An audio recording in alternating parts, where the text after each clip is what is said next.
కూటమి ప్రభుత్వంపై ఎమ్మెల్యే బండారు సత్యనారాయణమూర్తి విమర్శలు గుప్పించారు. అనకాపల్లి జిల్లా పాయకరావుపేటలో జరిగిన మినీ మహానాడులో తన ఆవేదన వెల్లగక్కారు. మాడుగుల ఎమ్మెల్యేగా ఉన్నందుకు తాను బాధపడతానని వ్యాఖ్యానించారు. మాడుగుల అభివృద్ధి విషయంలో కూటమి సర్కారు వివక్ష చూపిస్తోందని ఆరోపించారు. ఒక నియోజకవర్గానికి 7 కోట్లు, ఇంకో నియోజకవర్గానికి 6 కోట్లు ఇచ్చిన ప్రభుత్వం మాడుగులకు మాత్రం కేవలం 2 కోట్ల రూపాయలే ఇచ్చిందని ఆవేదన వ్యక్తం చేశారు. ఇప్పటికైనా ఇక్కడి ప్రజలకు అన్యాయం చెయ్యకండి అంటూ ఎమ్మెల్యే వేడుకున్నారు. 7 నియోజకవర్గాలుంటే 3 ఏమో జనసేన గెలుచుకున్నాయి. ఒక 2 నియోజకవర్గాల్లో గౌరవ మంత్రివర్యులు ఉన్నారు, హోమ్ మినిస్టర్ గారు. ఇంకొక నియోజకవర్గంలో సభాపతి అయ్యన్న పాత్ర గారు ఉన్నారు. ఉన్నది ఇద్దరమే, కేఎస్ఎన్ రాజు గారు, నేను. మరి వెనుకబడిన నియోజకవర్గాన్ని మా నియోజకవర్గంలో ఎందుకు వివక్ష జరుగుతుందో ఈ మహానాడు ద్వారా చెప్పుకోవాల్సిన బాధ్యత నాకుంది. మొన్న కూడా చెప్పాను మినిస్టర్ గారికి, అయ్యా ప్లానింగ్ బోర్డు చెప్పాను, దయించి వెనుకబడిన మా మాడుగుల్ని ఆదుకుండని అర్థిస్తూ ప్రార్థిస్తూ చెప్తూ ఉన్నాను. ఎందుకు వివక్షత? మేము పూర్తిగా పల్లెల్లో ఉన్న గ్రామాలు, పూర్తిగా వెనుకబడిన గ్రామాలు, జిఎస్టిపిలో బాగా అభివృద్ధి కానిది, ఒక పరిశ్రమ లేనిది, ఒక జాతీయ రహదారి లేనిది, ఒక ఇన్స్టిట్యూషన్ లేనిది, ఒక యూనివర్సిటీ లేనిది, ఒక కాలేజీ లేనిది ఏదైనా ఉందంటే అది చోడవరం మాడుగుల. నేను గెలిపించిన ప్రజలకి న్యాయం చేయవలసిన బాధ్యత నాకుంది. నేను దేశం రాష్ట్రానికి నేను లేని వేళ ఒక మాడుగులకి శాసనసభ్యుడిగా ఉన్నాను. మాది పూర్తిగా గ్రామీణ ప్రాంతం.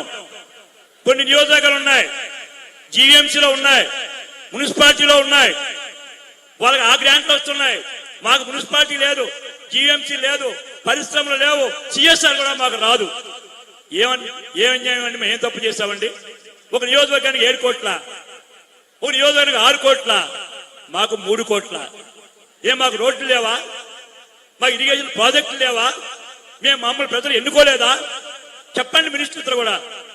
దయచేసి నేను రిక్వెస్ట్ చేస్తున్నాను, మాకు సమానంగా ఇవ్వండి. మాకే ఇప్పుడు మున్సిపాలిటీలు లేవు, మాకు జిఎంసీలు లేవు. ఉన్నదల్లా గ్రామీణ ప్రాంతం. నాకు కేఎస్ చోడవరం ఎమ్మెల్యే గారిని, మరి మాకు అభివృద్ధి అక్కర్లేదా? మేము ప్రజలకు చెప్పుకోక్కర్లేదా?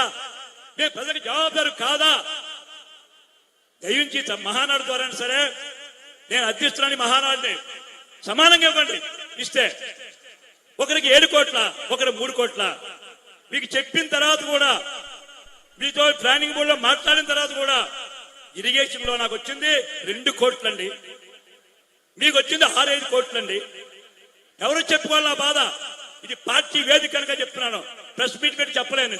ఒక పక్క షుగర్ ఫ్యాక్టరీ మూసేస్తున్నాం, ఆధునీకరణ చేయాలా. 3 నియోజకవర్గాలు ఆధారపడి ఉన్నాయి. దయించి నేను తాతయ్య బాబు గారి ద్వారా, జిల్లా అధ్యక్షుల ద్వారా నేను 2 మంత్రుల్ని కోరుతున్నాను. లేదు కదా, ఒక 3 ఏళ్ళు 4 ఏళ్ళలో ఈ మాడుగులకి కాఫ్ హాలిడే అని చెప్పి అనౌన్స్ చేయండి. ప్రజలకు నేను జవాబుదారి చెప్పుకుంటాను. దండం పెట్టి, అయ్యా పొరపాటు నాకు రోడ్లు వేశారు, నన్ను ఏం చేయమంటారు? ఆ పెద్దవాళ్ళ వాళ్ళకే ఇస్తారట, నేను చిన్నవాడిని, పార్టీలో కొత్తగా ఎమ్మెల్యే అయ్యాను మీ దగ్గర అని చెప్పి వాళ్ళకి క్షమాపణ కోరుతాను.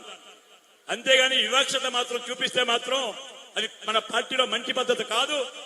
అందరినీ సమానంగా చూడండి.